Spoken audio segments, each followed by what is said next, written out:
evening and welcome to Tucker Carlson Tonight. For 2 long years, Jim Comey has played the role of America's moral martyr, and for 2 years, it's basically worked for him. In the closing days of 2016, you'll remember, Comey was likely the most hated man on the American left. That bizarre press conference he held in July of that year, in which he described Hillary Clinton as legally innocent but morally guilty, may in the end have cost Democrats the election. It's possible, and they hated him for it.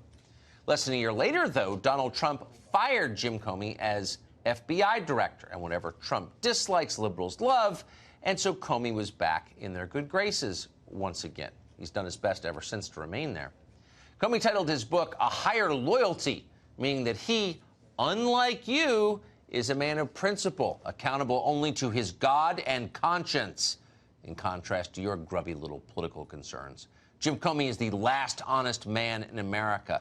He makes that point every time he appears in public.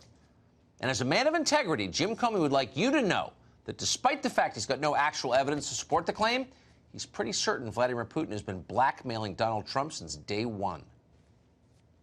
Honestly, never thought these words would come out of my mouth, but I don't know whether the current president of the United States was with prostitutes peeing on each other in Moscow in 2013. It's possible, but I don't know. Yeah, it's possible. He's not sure, but it's possible. Because when you run the FBI, you deal in things that are just possible.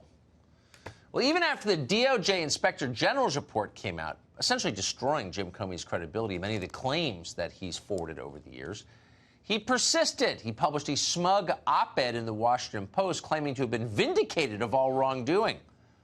Why would Jim Comey do that?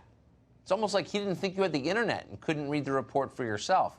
Maybe he was so used to being treated as untouchable that he started to believe that he actually was. But in the end, as always happens, reality intruded. The IG report didn't actually vindicate Jim Comey. Instead, it revealed frightful abuses of power by the FBI that he ran, abuses that ought to terrify Americans, left, right, and center. Inspector General Michael Horowitz summed it up on Capitol Hill. Watch.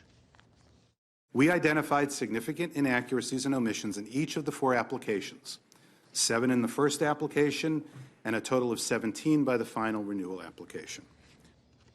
One omission could be a mistake. It happens. 17 of them? That's not a mistake. That's either malice or it's gross incompetence or a combination of both. Either way, not reassuring. In the end, even someone as beloved by the news media as Jim Comey had to answer for the 17 omissions. So over the weekend, Comey appeared on Fox, and he said this about the IG report. He's right, I was wrong. I was overconfident in the procedures that the FBI and Justice had built over 20 years. I thought they were robust enough. It's incredibly hard to get a FISA. I was overconfident in those because he's right. There was real sloppiness. 17 things that either should have been in the applications or at least discussed and characterized differently. It was not acceptable. And so he's right, I was wrong. It's incredibly hard to get a FISA. Really, how incredibly hard is it, Jim Comey? Specifically, how many have been turned down in the past 15 years? Oh, you don't have those numbers, do you? Not many, is the real answer. But that wasn't even the most damning part of the interview with that liar you just saw. At one point, Jim Comey was asked whether lying to a FISA court in order to spy on an American citizen might merit some professional consequences. Here's how he responded. If you were still there and all of this came out and it turned out it happened on your watch, would you resign? No, I don't think so. There were mistakes I consider more consequential than this during my tenure, and the important thing is to be transparent about it. Think about that. There were worse mistakes than knowingly using partisan lies to spy on an American citizen, but Jim Comey won't tell you what they are because he believes in transparency.